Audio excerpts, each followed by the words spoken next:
What's up guys, and welcome back to the channel. And in today's video we are going to be discussing part 2 of a video that I dropped I think sometime last year, where I talked about fighters that I used to be a big fan of that I have become less or am no longer a fan of. It kind of varies case by case, but that video did quite well. Sorry, I just sneezed and then blessed myself. I had to cut that out of the video. But what's it called?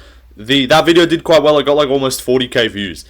So yeah, we're doing it again. I fully anticipate to not get 40k views because my algorithm is fucked. But yeah, we're talking about fighters that I used to either really like or somewhat like or tolerate, and now I either fucking hate them, I kind of don't like them, or I just not really care about them anymore. Like, it'll vary case by case. We got one fighter per division. You let me know in the comments. I will be doing a different, like a reverse of this, where I talk about fighters that I didn't like that I do now like, which will be less because for the most part I do hold a grudge, and it is difficult to get back in my good books, you know. But yeah, let me know in the comments what fighters you used to be a fan of that you are no longer, if you agree with my selections. Also, if you're thinking some of these answers are kind of iffy, my strongest answers were in my first video that I did, and so that was the ones that I really thought of when I first came to mind. This is just another fighter. We're not reusing other names as well. So yeah. Anyway, let's get underway and start off the video. Like and subscribe, do all that shit. And yeah. So starting off, you're gonna be shocked. No one's gonna know this because by the time I actually started the channel, I started the channel as a Caio France hater.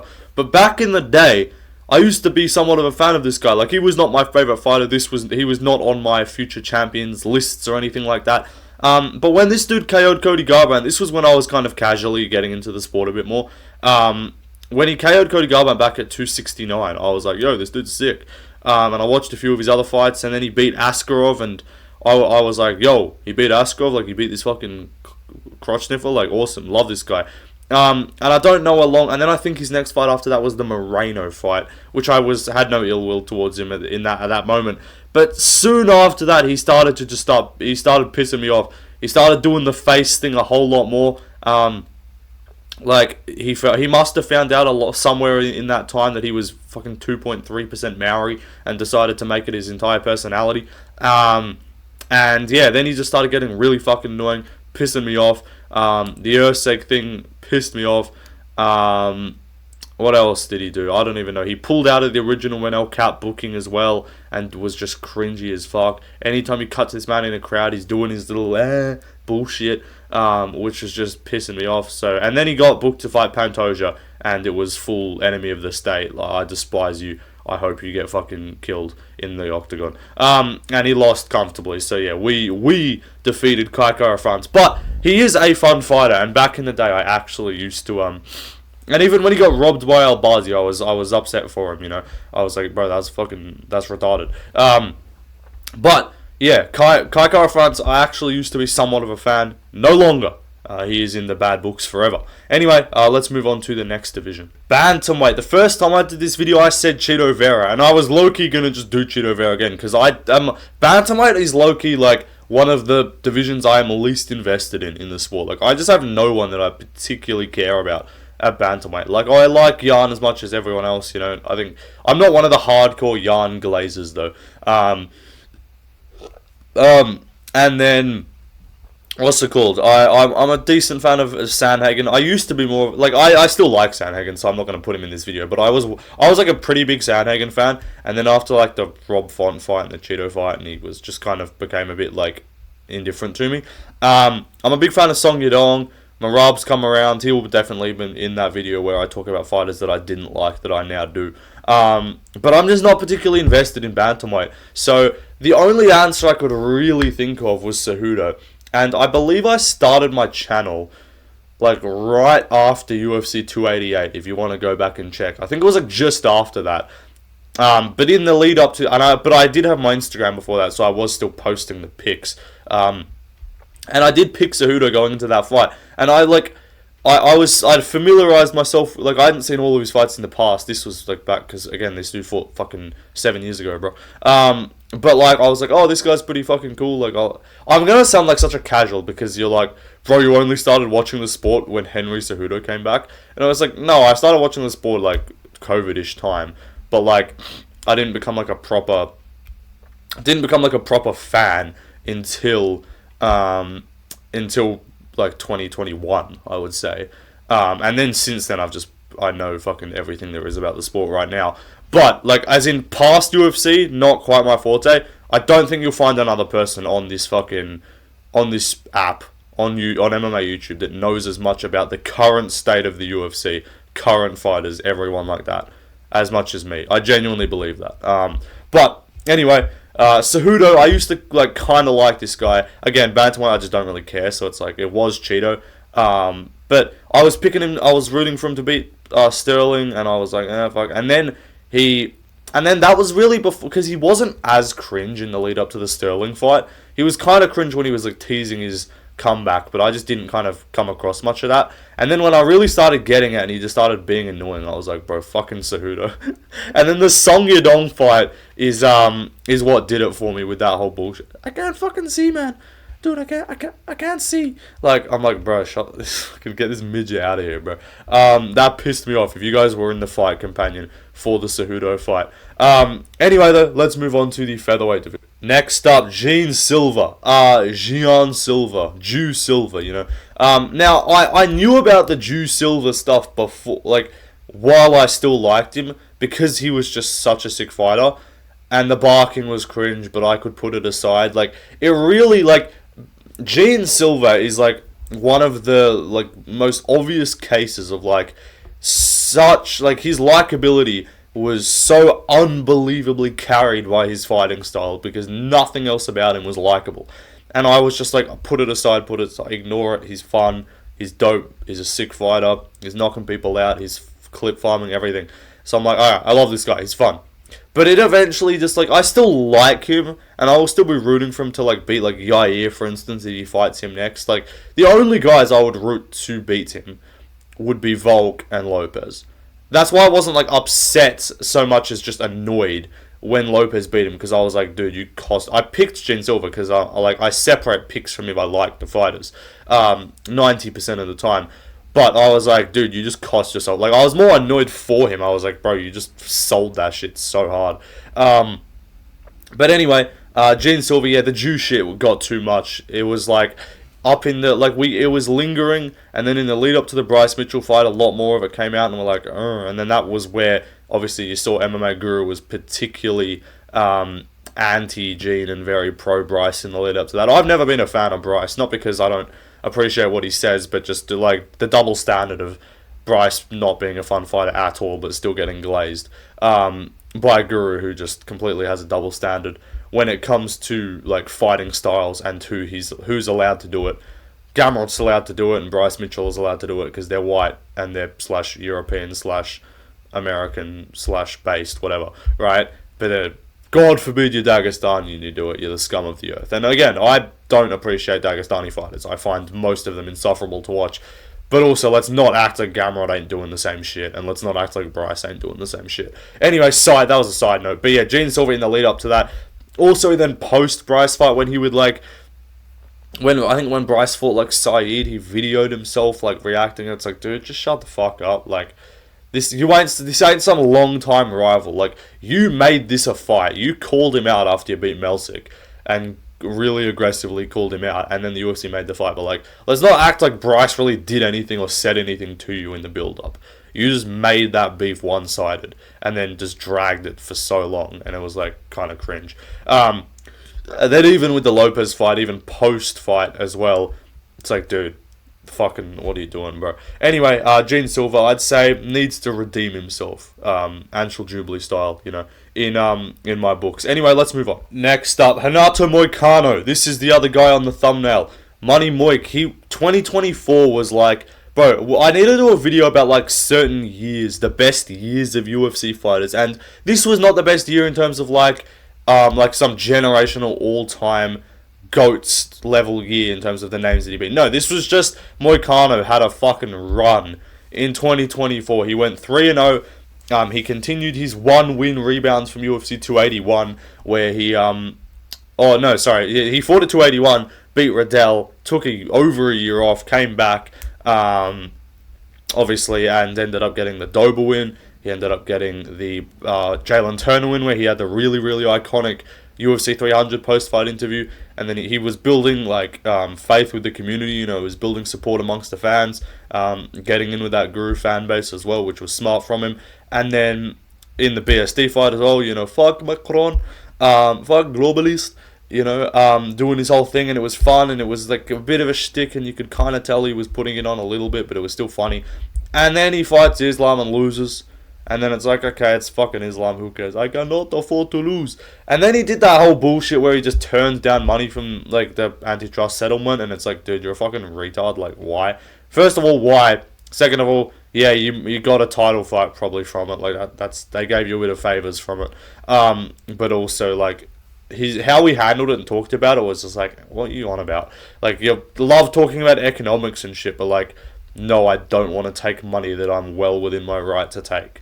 Okay, whatever. And then he fights Dariush, loses again, and then that's the shtick's gone. He's still got his podcast, which I do enjoy listening to, because it is funny, they are fun. But the shtick got old, and then recently he said he turned down Nazim Sadikov, and he turned down, I think he turned down Nazim Sadikov and Nasrat Haqparast openly, and quote said, I'm looking for a top 10 fight, Dan Hooker, Paddy Pimblett. And it's like, dude, pull your head out of your ass. You're on a 2-fight losing streak. You're not ranked in the top 10. You're not in favour with the company. You don't get these big names. Now watch, as soon as this video comes out, he's going to be announced to fucking fight Oliveira. And he's going to lose again and be on a 3-fight losing streak. And then he's going to fucking, again, turn down because he's like, I want on the Rio card. And it's like, alright, well, there's Bahamondes, there's Sadikov, there's Haqparast, there's anyone. It's like, nope. Must fight top 10 opponent. And it's like, you don't deserve a top 10 opponent. Paddy Pimblett's on a win streak. Dan Hooker's on a rebound win streak. There's other guys in the top 10 or even around you that deserve the step up. The only one that I would accept would be Chandler, but I don't think that's happening. So we'll see. Watch this space. Again, this video is coming out another 6 hours from when I'm actually recording it.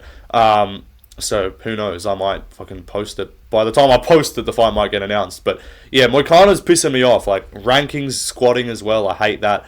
I think it should be a mandatory thing if you're coming off if you're coming off more than one loss.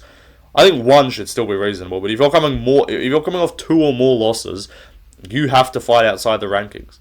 If you're ranked below 7 in the division, coming off multiple losses, bottom 10, if you're in the back half of the rankings, that's the easiest way to put it, and you're coming off 2 losses, outside the rankings, defend your position, give someone else a shot. That's the only way we can have a chance at having turnover, because lightweight has just been the same pile of Gaethje, Poirier, Chandler, Charles, until they all started giving opportunities. And even though most of them won, now we're starting to see a bit of turnover. Now we're seeing BSD getting into the division, Alvarez is there, Bahamondes is there, Fiziev's kind of just floating around, but we need the turnover, and the only way we're going to get that is if you fight these guys, instead of just all the top 7 or top 9 or top 10 opponents just all fucking playing mix and match with each other and not giving anyone a chance. Anyway, let's move on. Welterweight division now. Again, welterweight, the guys I've always liked, I still like, and the guys I've never liked, I still don't like. I've never liked Leon, I've never really liked Usman, I've never liked Gary, I've never liked, I've never liked Colby. I've always hated Colby. I think a lot of people, when I said leave your things down below, I think a lot of people are going to be like, I really liked Colby and now I don't. I never liked Colby. Colby always was just cringe and shit and fake to me, and just never did it for me. The shtick was never there. And he never, even though Strickland's similar-ish, I feel like Strickland's a little bit more genuine than Colby. And Strickland also never had the Colby never had the Strickland beating Izzy moment. Okay, yeah, he beat Woodley in the Apex. Not the same thing. Strickland's whole fight week build-up, shit talk, antics, everything to win the belt over Izzy was the thing that made him likable, that carried him for a bit. And then he immediately shat the bed and just stopped and gave it up with the whole Drickus build-up. I did talk about Strickland as well already in the first time I did this video. But I don't know how I ended up on that. But welterweight, Holland, again, if you look through the rankings, like Shavkat, Brady, JDM, like these guys, I'm like Buckley, I'm kind of indifferent. And then, Bilal, Colby, these guys I've never liked. I've always liked Burns, he's been chill.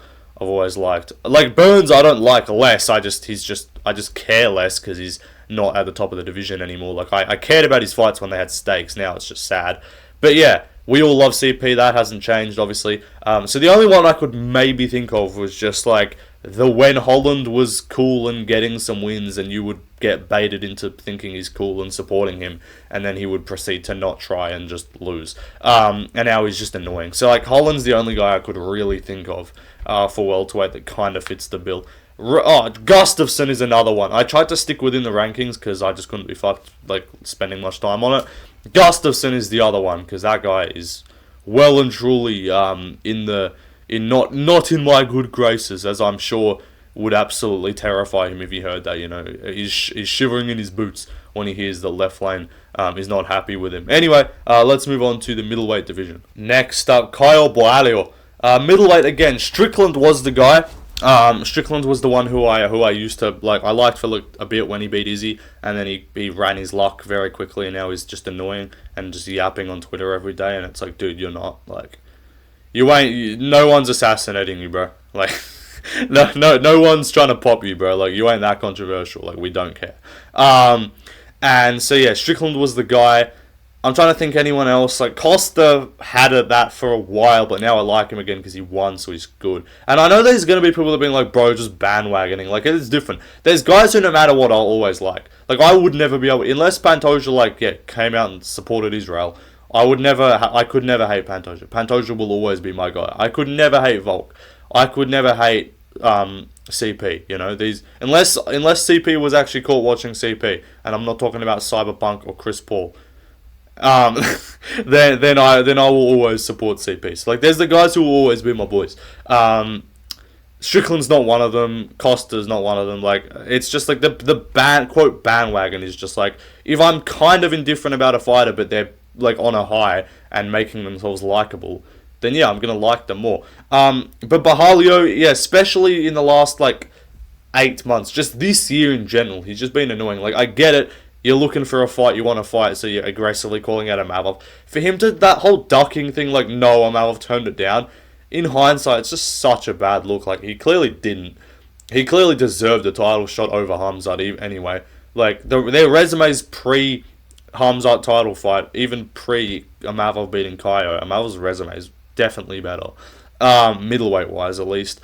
And then Caio's just fucking being annoying and just yapping. And it's like, bro, sharp. But anyway, he's alright, I guess. But like, if you watched my fight companion for him fighting Cannonier, I was so hyped for him, and now I was like actively rooting for him to get pieced up by Amavov, who I have always liked, by the way. I will say I've always been an Amavov guy, and real ones know I've never picked against Amavov. Actually, I did once. I've never picked. What that is who is a fighter that, I'm not talking about like some Ilya Hamza like undefeated. Who is a fighter that has wins and losses? But who is a fighter that you have predicted every single one of their fights perfectly? Well, not perfectly as in method, but like you've gotten the result of their fights exact. I've picked Amavov in every fight that he's won, and the one fight he lost, I didn't pick the Phil Hawes fight because I don't think I've even tuned into that card. But the one fight I picked against him was against Strickland. So yeah, drop some of those fighters in the comments, guys, who you've picked every fight perfectly. Joshua Van, I can't say because I picked him to beat Johnson. So yeah, who have you picked? And because not just, that's my point of like, because yeah, if you pick them in every fight and they win every fight, that's just cheese. But like, if you pick them in all their fights, they win. But you've been able to pick their losses. There's definitely a few others that I can't think of for myself. But let me know yours in the comments. Anyway, let's move on. Next up, Carlos Ulberg. Similar situation to Kai. Like, I actually used to like most of the CKB guys except for Izzy. It used to be Izzy's the fucking scum of the earth, but all the other ones are sick. And now it's kind of like, yeah, all of them have just become unlikable. Like, Hooker is clinging on to the fact that he's a fun fighter to remain likable, but I'm not even, like, particularly fond of Dan Hooker either. He's fighting Arman, so I will be hoping he beats Arman somehow and just flukes that, because that'd be funny. But, Ulberg, when he was knocking out Nigga Muriano and fucking Ihor Pateria and these random bums, like, was fun, and I was like, yo, this dude's kind of cool. And then he beat Menefield, and I was like, alright, cool.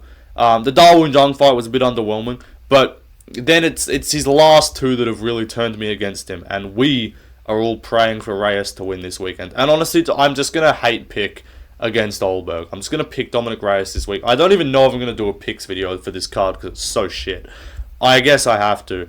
But I'm just going to pick Reyes because fuck Ulberg, honestly. Reyes is one of the opposites. Reyes is one of the ones who I have not been able to pick most of his fights correctly. I picked him to beat Span. I picked him to lose to Jacoby. I picked him to beat Smith, obviously. I picked him to lose to Krylov. So I have not been a believer in this Reyes title run. I won't act like I have. I think Bedtime's been on it. He's been picking him in all of his fights. But yeah. What's it called? Ulberg, yeah, fucking hope you get laid out cold. Like, he's just turned into a range point fighter, and he didn't even look good against Yarn. So, give me fucking Reyes at like plus 190 or some shit, whatever he is. Anyway, let's move on. This might be the most, like, universally agreed one on the list, bro. Yes, you all loved Tai Tuivasa in 2022, or 2021, I think it was, actually, when he beat, was it 21 when he beat Derek Lewis? It was UFC 271. Yeah, it was 2021 when he fucking knocked out Derek. When Tai Tuivasa was on a 5-fight win streak and found himself at the number 3 ranking in the heavyweight division. Those were the days. I need to do a rankings comparison from like certain points. Well, I'm trying to think what's a good year to do a rankings cutoff to see how much divisions have changed. But because there's been a lot of changeover in some of these divisions, heavyweight particularly, bro. Heavyweight, like, I need to do, like, 5-year intervals. What the divisions looked like between every 5 years or some shit. Because Tai Tuivasa and Derek Lewis were the number 3 and 4 ranked heavyweights back in the day. And now they're clinging on to, like, top 10, top 15 positions. But, what's it called? Yeah, we all used to love Tai Tuivasa when he was actually fun. And now he's a blob, and now he's just pissing you off. And now, am I wrong in saying you watching this video don't even want him to win his next fight because you think he should just be cut from the sport and he's a disgrace and he's an obese fucking slob? Like, that is the reality of Tai Tuivasa. I'm not a fan of him anymore. I don't care. If he goes out, I would actively be, like, I hate Mo Usman. I hate fucking, I don't know, like, Hamdi Abdul-Wahab. I hate Hamdi Abdul-Wahab. Hamdi Abdul-Wahab I actually despise. I hate Justin Tafa. I hate both Tafas. I would maybe even root for a Tafa brother to fucking chin this dude just so he could hop on out of here and go over to fucking BKFC, get out the rankings. Like, that's pushing it. I hate the Tafa brothers. You guys know, Tafa brothers has been a D1 hate train for a while. But yeah, Tai Tuivasa, he's just pissing me off now. Anyway, guys, that will do it. Like and subscribe. What other videos do you guys want to see? I've got a few videos in the bank that I could chuck out. I'm thinking of doing a how well UFC fighters would do in the Hunger Games type of video, or like Squid Games as well, or shit like that. I could just rinse and repeat this with like sport, like how well would fighters do in other sports and stuff, like that kind of thing. I can do a bunch of that type of shit because I want to get that cross audience going as well. But if you haven't already subscribed, we're almost at 15.5k, so let's hit that. Subscriber growth has been fucking slower than Tai Tuivasa's weight loss, you know. And so yeah, hopefully we can pick up the subscriber growth. Anyway, goodbye. See you later.